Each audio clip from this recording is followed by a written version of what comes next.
Bonjour à tous et à toutes, ici Savage Beast pour une analyse de l'effondrement en cours.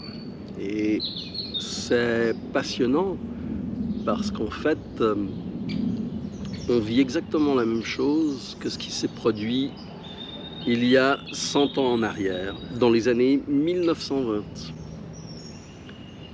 Alors, dans les années 1920, c'était ce qu'on appelait les années folles. La bourse fonctionnait à fond, il y avait des bénéfices absolument incroyables. Et si vous regardez à l'heure actuelle, les bourses sont quasiment tout le temps en hausse, en train de battre des records. Donc on a une similarité. D'un autre côté, les gens font la fête un maximum, d'une manière totalement décomplexée. Et à l'époque, eh bien, c'était l'alcool. Peu à peu, les drogues ont commencé à accaparer ce marché aussi. C'était vraiment un parallèle entre ce qui se passe en 1920 et ce qui se passe en 2024. Donc on est vraiment en plein milieu. Les gens ici, que ce soit en Espagne, que ce soit en Suisse, en France, se droguent d'une manière totalement décomplexée, dans la rue, dans les transports publics. À Genève, j'en ai vu fumer du crack dans le tram. En Espagne, en train de sniffer dans ce qu'on appelle plus ou moins les transports régionaux, qui correspondent, je pense, au RER en France. Absolument incroyable. Et donc, tout ce beau monde continue à fêter, à fêter, à fêter.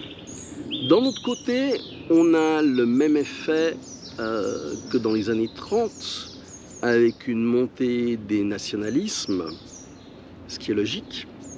Les gens en ont ras-le-bol. Les gouvernements, nous sommes en pleine corruptocratie, qu'il s'agisse des États-Unis ou de l'Europe, de l'Occident.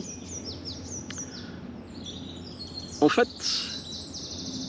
on nous a amenés avec le capitalisme, parce qu'il faut bien le nommer, à une sorte d'ouroboros.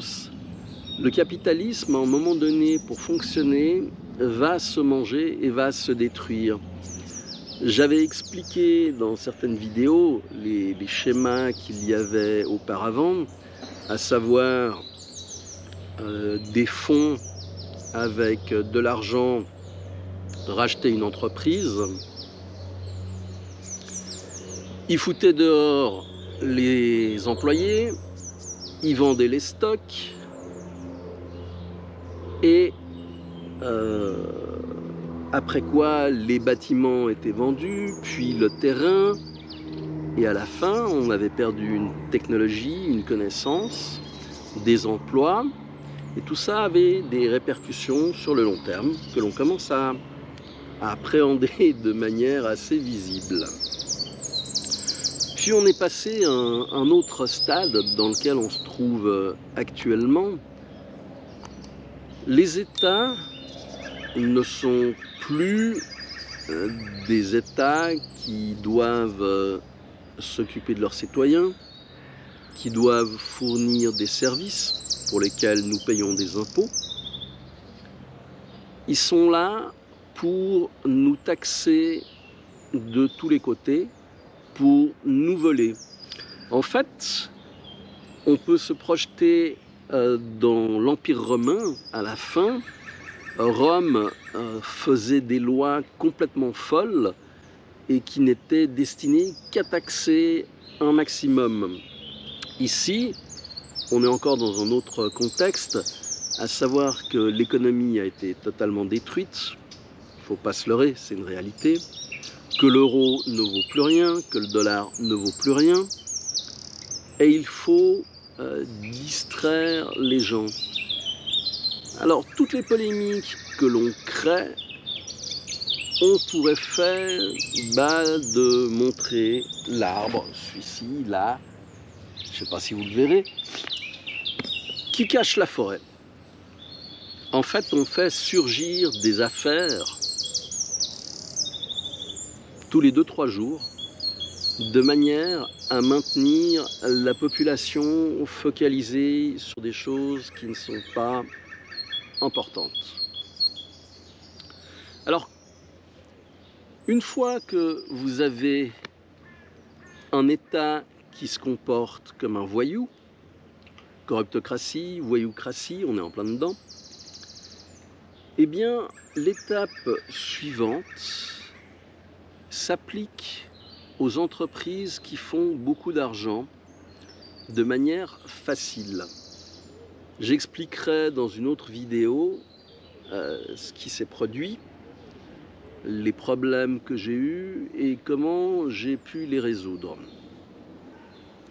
Ça touche le domaine de l'Internet, de la téléphonie mobile. Donc ça sera dans une autre vidéo. Mais ici, on peut se rendre compte des dégâts qui ont été faits dans notre mode de fonctionnement occidental, qui a consisté à déléguer tout ce qui était sous le contrôle de l'État, avait une marge de manœuvre, devait répondre à certains critères qui ne sont plus là. Et maintenant, les critères sont le fric, encore le fric, et toujours le fric. Il n'y a plus aucune projection sur le futur, puisqu'il n'y en a pas. On le sait que c'est cassé. Donc, on est sur un mort clinique qui est en train de se décomposer, et il faut absolument qu'on arrive à extraire les organes pour les vendre. Ça, c'est la situation dans laquelle on est. Je vous donne plusieurs exemples. Habituellement, je voyage en autocar, parce que c'est ce qui me revient le meilleur marché, mais les derniers voyages que j'ai dû faire, je les ai faits en avion parce que c'était relativement bon marché, et pour le prix d'un aller-retour en avion, ça me payait un aller en autocar, donc autant profiter. 4 vols. Premier vol, on est sur la piste, on va décoller, et rien ne se passe. Au bout d'un moment, le commandant prend le micro et nous annonce de la manière suivante: Oui, bonjour monsieur, dame, c'est votre commandant de bord. Alors, on a eu un problème avec l'avion, hein, vous voyez. Il n'était pas content, il était capote. Alors on ne pouvait pas décoller. Ah, vous voyez, en fait, on a dû faire un reset de tous les systèmes informatiques. Maintenant, l'avion, il est content. Et on va pouvoir décoller pour atterrir à Genève. Voilà. Et vous êtes dans l'avion. Et vous vous posez des questions. Est-ce qu'on va décoller? Est-ce qu'on va voler? Ou est-ce qu'on va chuter comme une pierre? Ça, c'était le premier. Les autres, Genève, un autre avion, les gens embarquent,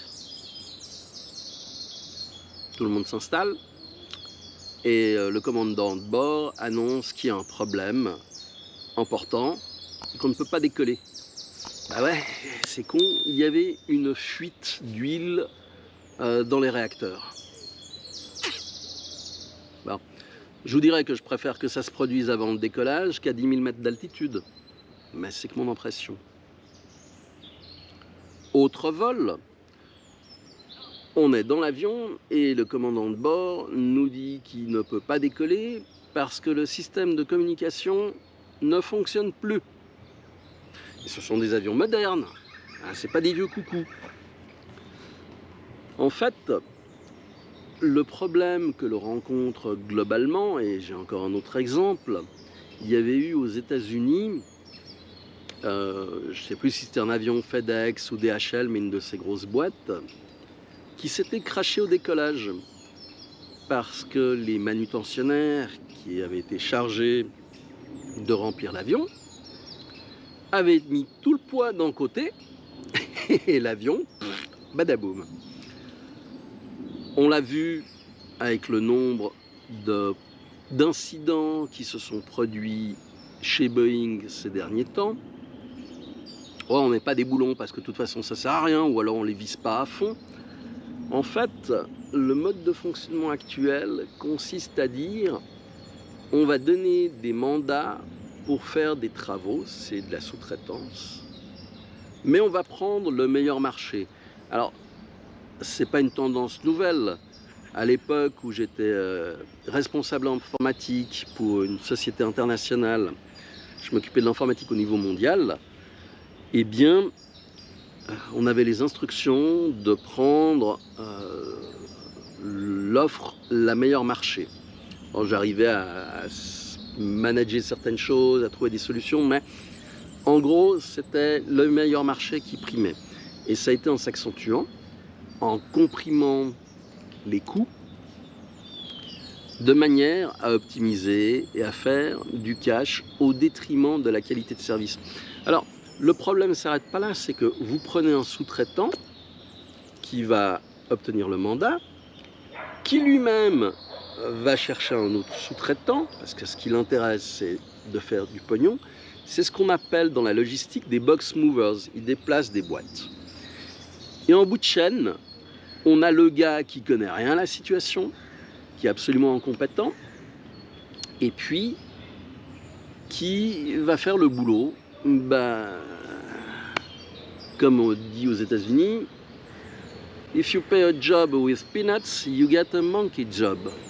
Donc voilà, en gros, si vous payez avec des cacahuètes, vous aurez un travail de singe. Et on en arrive à des situations où le travail en bout de chaîne est mal fait.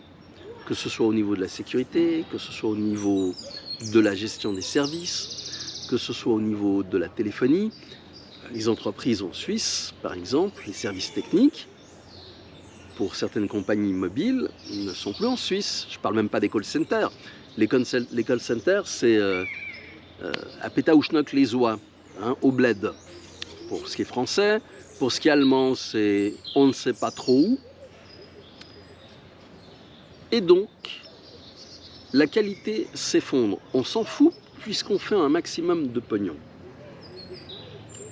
Et c'est là tout le paradoxe. C'est que les actionnaires font un maximum d'argent. L'État vous ponctionne tout ce qui vous peut ponctionner. Un de mes amis qui a fait un héritage en France s'est vu ponctionner 55% de la somme par l'État. Donc on est vraiment dans un mode rapace, c'est la fin. Donc ils doivent se maintenir le plus longtemps possible, ils doivent distraire les gens le plus possible, et vous allez observer qu'il y a de plus en plus de défaillances de tous les côtés. Parce que les gens qui sont compétents, qui ont suppléé, eh bien sont soit en burn-out, soit en ont ras-le-bol et font comme les autres, soit démissionnent. Alors il y a un phénomène qui est tout à fait paradoxal, c'est que les gens qui sont compétents préfèrent partir, ne plus rien faire, s'en fout. On vivra avec beaucoup moins, mais on sera tranquille, que de se battre. On a compris que le système est vraiment en bout de course et qu'il n'y a pas de solution. Or, la solution, notre ami Macaron Ier dit le poudré, l'a annoncé. On va faire la guerre à la Russie. Quelque part, ça serait drôle, sauf si on comprend ce que ça signifie vraiment. Il faut bien vous rendre compte qu'à force de chatouiller l'ours russe,